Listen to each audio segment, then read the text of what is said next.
Baik, halo teman-teman semuanya. Perkenalkan, nama saya Daniel. Saya berasal dari prodi musik gereja, dan di sini saya akan membawakan presentasi sejarah musik kuno Cina.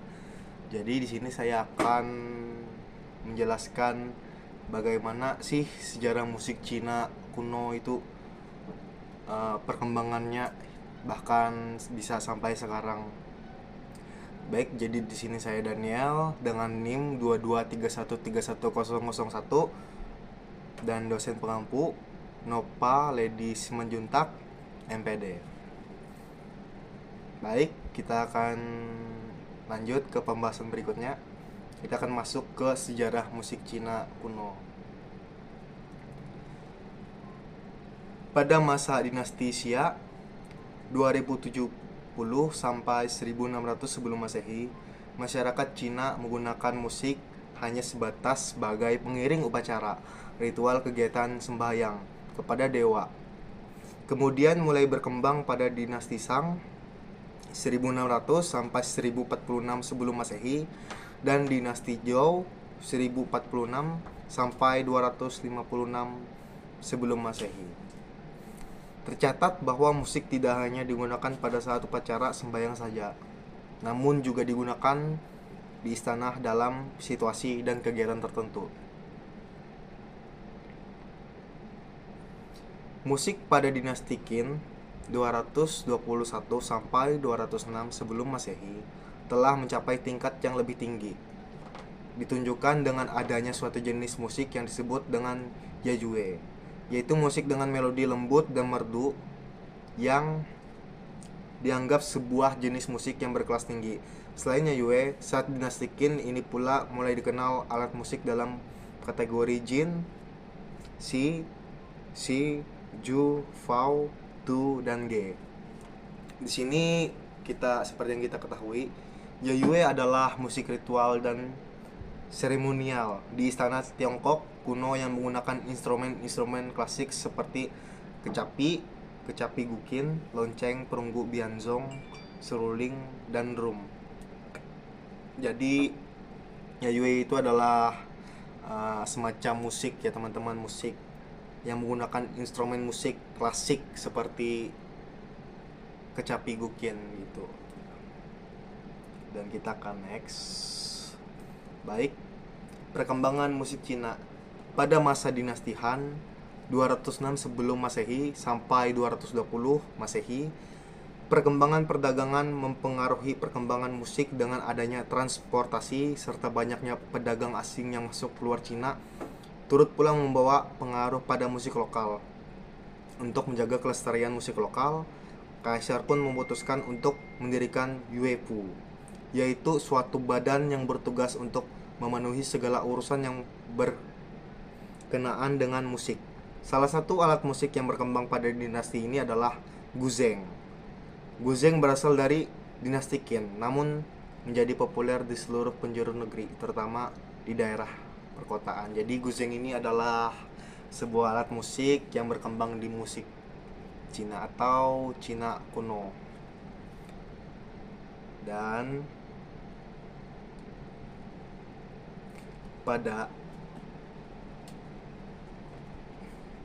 begitu pula dengan dinasti Jin 265 sampai 420. Musik yang berkembang pada masa ini merupakan musik dari dinasti Han yang mulai berasimilasi dengan musik-musik asing dengan sistem nada-nada yang tidak asli Cina. Pada masa ini pula, Cina mengenal pertunjukan musik solo. Setelah dinasti Sui 551 sampai 618 berhasil menyatukan seluruh negara, maka terjadi percampuran musik dari seluruh wilayah, baik selatan, barat, dan tengah. Percampuran tersebut membentuk sebuah musik baru yang pada masa itu disebut dengan Faku. Faku memiliki karakteristik yang unik, berbeda dengan musik yang dipakai untuk ritual keagamaan karena memiliki tingkat musikalitas yang cukup tinggi. Baik, dan kita akan masuk ke politik dan budaya pada sejarah musik Cina kuno. Dan di sini pada masa dinasti Tang 618 sampai 907, ekonomi, politik, dan budaya Cina telah berkembang pesat. Perdagangan, perjumpaan dengan pedagang asing, misionaris agama, utusan negara-negara asing, dan lain-lain memberikan kontribusi besar dalam perkembangan budaya Cina, termasuk musik. Para musisi asing secara tidak langsung memperkenalkan musisi Cina agar tidak hanya memberikan tontonan hiburan, namun juga menyuguhkan musik dengan musikalitas yang baik. Oleh karena itu didirikanlah sebuah akademi musik Cina yang pertama, yaitu adalah Li Yuan, tempat pengembangan banyak musisi dan penari di masa ini. Puisi-puisi karya penulis ternama banyak yang digubah menjadi sebuah lagu, kemudian menjadi populer di masyarakat. Dan pada masa dinasti Shang 960 sampai 1368, tingkat industri di Cina sangat tinggi, sehingga melahirkan kelas masyarakat baru, yaitu kelas borjuis. Kelas borjuis mendapatkan kemudahan untuk mengenyam pendidikan. Hal tersebut berdampak pada perkembangan seni, baik musik, lukisan, drama ke arah yang lebih modern. Jadi di sini seperti yang kita baca barusan, di sini adalah kelas borjuis itu adalah masyarakat yang ekonominya lumayan berduit, teman-teman. Jadi pada waktu itu kelas borjuis ini mendapatkan kemudahan akses untuk menempuh pendidikan sekolah mereka dengan mulus karena telah tersedia dari keluarga mereka, teman-teman. Jadi waktu itu kelas borjuis ini yang paling banyak memajukan musik di Cina kuno waktu itu. Dan perkembangan musik pada dinasti Ming 1368 sampai 1644 dan dinasti Qing 1644 sampai 1911 sangat penting, tidak hanya untuk periode ini saja, namun juga bagi keseluruhan sejarah perkembangan musik Cina. Sebab apresiasi masyarakat pada periode ini terhadap musik sangat besar. Perkembangan pesat terjadi terutama di daerah perkotaan seperti Beijing, Suzhou, dan Yangzhou. Biasanya musik yang digemari oleh masyarakat adalah kumpulan lagu rakyat, baik dari desa ataupun yang sudah diaransemen mengikuti selera kota. Jadi waktu itu setiap musik-musik mereka pada saat itu banyak yang digemari oleh masyarakat dan kumpulan lagu rakyat. Jadi kumpulan lagu rakyat ini banyak digemari oleh banyak-banyak orang pada waktu itu. Dan kita akan masuk ke perkembangan musik dan tangga nada. Dan perkembangan musik sejak pembangunan pesat terjadi di kota-kota besar, maka terjadi pula kontak budaya dengan bangsa luar yang menandai dimulainya sejarah musik modern Cina. Jadi itu adalah puncaknya perkembangan musik di Cina, teman-teman. Dan kita akan memasuki tangga nada. Di sini alat musik pada zaman kuno sangat banyak. Agar memiliki standar bunyi yang tepat, nenek moyang Cina membuat sebuah alat sebagai patokan nada yang disebut Guangzhou Guan.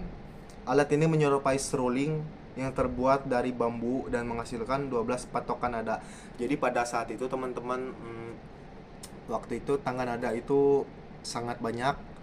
Dia tangga nada di zaman Cina kuno itu berpatok dengan musik, teman-teman. Jadi tidak sesuai dengan teorinya menurut saya, karena dia terpatok dengan alat musik Cina yang kuno seperti kecapi, guqin gitu. Dan seiring dengan perkembangan zaman Cina pun mengenal sistem perhitungan notasi lain, yaitu sistem pentatonik, 5 nada, serta sistem dalam nada. Sistem pentatonik terdapat 5 nada, yaitu gong, sang, xiao, wei, dan yu. Dalam sistem 7 nada terdapat 7 nada, yaitu gong, sang, xiao, bian wei, wei, yu, dan bian gong. Jadi singkatnya, pada waktu masa itu sejarah Cina ini menemukan tangga nada baru, yaitu tangga nada pentatonik yang berarti gong itu berarti do, sang itu berarti re, ziao itu berarti mi, wei itu berarti sol, yu itu berarti la. Jadi do re mi sol la pentatonik.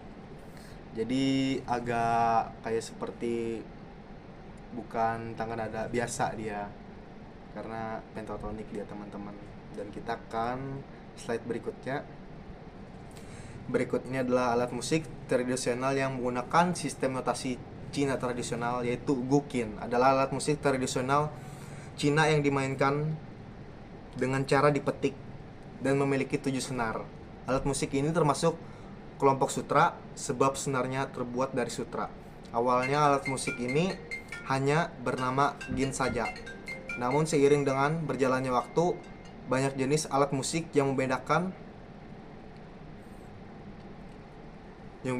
gin guqin dengan qin yang lain. Maka masyarakat Cina menambahkan gu yang berarti kuno. Jadi ini ada gambarnya teman-teman. Ini adalah gambaran alat musik dari guqin. Dia seperti kecapi teman-teman. Dia memiliki 7 senar. Jadi cara memainkannya itu dipetik teman-teman. Dan kita akan masuk ke komposer Cina kuno.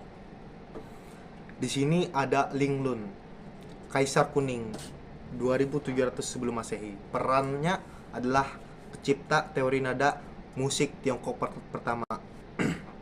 Jadi beliau ini, Linglun ini adalah pencipta teori nada yang pertama pada masa itu. Dan biografi singkatnya, ia membuat 12 lu tangga nada dasar yang menjadi pondasi musik klasik Tiongkok dan dianggap sebagai pencipta sistem nada musik Tiongkok yang berdasarkan suara burung poenik. Begitu teman-teman. Jadi karyanya ini beliau ini kayak seperti menciptakan sistem tangga nada pada masa zaman Cina kuno waktu itu. Dan saya sempat juga cari di jurnal, di buku-buku juga, bahwa saya searching lagi untuk tanggal lahir beliau ini tidak diketahui juga teman-teman, karena saya tidak menemukannya di sumber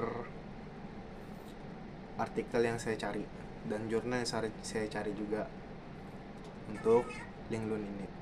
Dan berikutnya adalah Zonggong atau Raja Zhou. Periode dinasti Zhou Barat abad 11 sebelum Masehi. Lahir pada 1100 sebelum Masehi.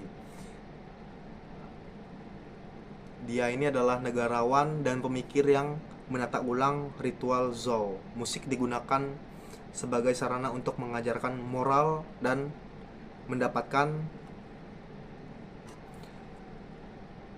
legitimasi politik.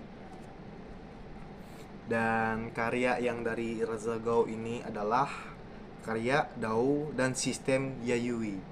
Sistem Yayui mengacu pada gaya musik dan tarian klasik yang dimainkan di kuil-kuil dan istana kekaisaran Tiongkok kuno. Dao adalah tarian khusus yang dibuat untuk merayakan kemenangan Raja Wu atas Zhou dalam menggulingkan dinasti Shang.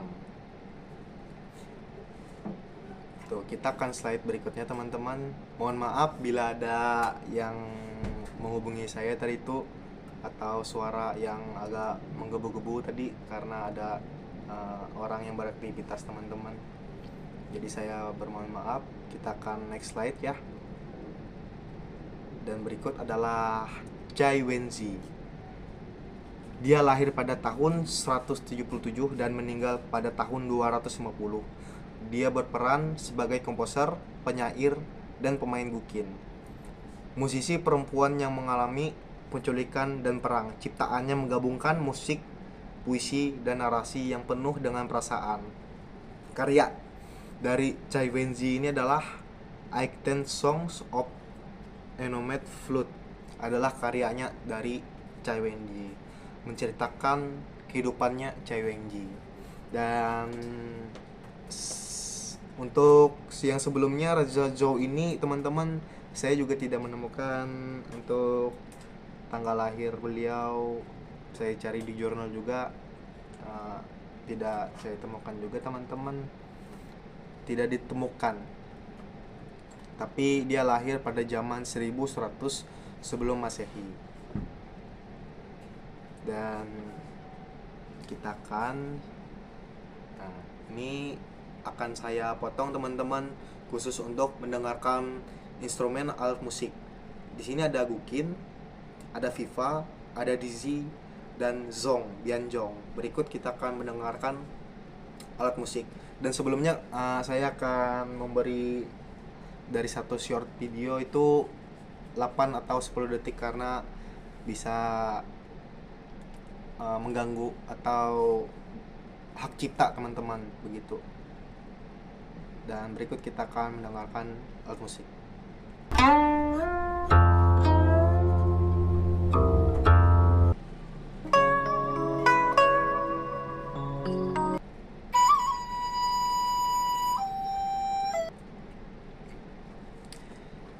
Baik, yang tadi itu adalah suara dari alat musik Cina kuno. Jadi agak unik teman-teman, karena itu adalah ciri khas dari sejarah musik Cina kuno dan suaranya begitu teman-teman. Asik ya teman-teman. Saya mendengarkannya juga seperti mendengarkan suara yang baru di telinga saya, karena saya banyak mendengarkan musik pop di dunia sekarang. Dan kita akan masuk ke pengaruh zaman musik terhadap musik populer Cina saat ini. Baik, ketika budaya asing mulai mempengaruhi perkembangan musik Cina yang sesungguhnya telah dimulai dari sebelum dinasti Han. Namun titik tolak terjadi pada tahun 1601 ketika seorang misionaris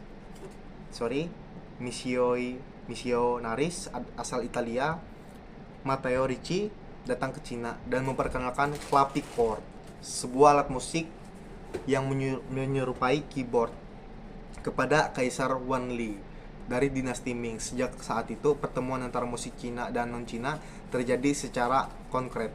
Wanli tertarik untuk mempelajari alat musik tersebut dan segera membeli 4 buah clavichord. Tidak hanya Kaisar Wanli saja yang tertarik pada alat musik barat, tetapi juga Kaisar Kangxi dari Qianlong dan Qianlong dari dinasti Qing. Jadi ada orang dari luar itu masuk ke Cina teman-teman untuk memperkenalkan sebuah alat musik, yaitu clavichord, pada Kaisar Wanli saat itu ya teman-teman. Dan Kaisar Wanli ini adalah pada saat ia mencoba alat musik tersebut, ia seperti tertarik begitu, ingin mempelajari lebih lanjut. Begitu ringkasnya teman-teman. Dan kedua, Kaisar ini mempelajari musik barat dari pastor-pastor Eropa. Kaisar Kangxi mempelajari cara memainkan sebuah lagu pujian Dao, Puyenzhou, menggunakan clavichord. Sedangkan Kaisar Qianlong membentuk sebuah orkestra mini yang memainkan alat musik barat yang terdiri dari 18 orang lengkap dengan kostum barat, baik baju, sepatu, dan wig. Jadi sudah kelihatan teman-teman untuk perkembangan dari pengaruh zaman musik terhadap musik populer Cina saat ini teman-teman. Itu adalah gambaran dari situasi tersebut. Dan kita akan next. Musik barat sangat menginspirasi perkembangan musik Cina, dan musik klasik berkembang pesat di Cina. Ditandai dengan munculnya orkestra profesional, kota Shanghai sekitar tahun 1930-an menjadi pusat perkembangan musik klasik di Cina, dan salah satu orkestra besar di Shanghai pada tahun 1930 bahkan dinobatkan sebagai orkestra terbaik di seluruh negara-negara timur dan mendapat julukan musik Paris dari timur. Dan musik populer Cina saat ini sering menggabungkan elemen-elemen dari musik tradisional kuno seperti instrumen tradisional seperti erhu, biwa, dizzy, skala pentatonik, melodi rakyat, atau tema-tema budaya Cina dalam komposisi yang disesuaikan dengan gaya modern. Lagu pop modern memiliki identitas lokal dan kultural berkat penggunaan unsur-unsur ini. Selain memperkaya tekstur musik, penggunaan ornamentasi suara dan ekspresi vokal yang dipengaruhi oleh gaya vokal tradisional juga dipengaruhi oleh musik pop, serta cara bernyanyi, perkembangan melodi, dan struktur musik. Dan kita akan memasuki kesimpulan teman-teman. Jadi sejarah musik Cina kuno saat itu tuh memberi fondasi estetika dan identitas budaya pada musik populer Cina saat ini. Mulai dari penggunaan instrumen tradisional dan pola melodi hingga gaya vokal dan tema lirik yang bercirikan budaya Cina. Pengaruh ini tidak hanya estetis, tetapi juga berperan dalam pelestarian budaya dan penciptaan gaya musik yang khas di era globalisasi, teman-teman. Jadi musik Cina kuno waktu itu tuh singkatnya adalah fondasi untuk musik Cina populer sekarang saat ini. Bahkan banyak yang dipakai juga instrumen alat musik mereka sekarang pada musik Cina kuno, musik Cina populer sekarang, teman-teman. Baik, sekian dari presentasi saya, teman-teman. Saya mengucapkan terima kasih banyak dan mohon maaf bila banyak kekurangan atau salah tutur kata atau gangguan-gangguan teknis yang mengganggu sedikit tadi. Dan terima kasih.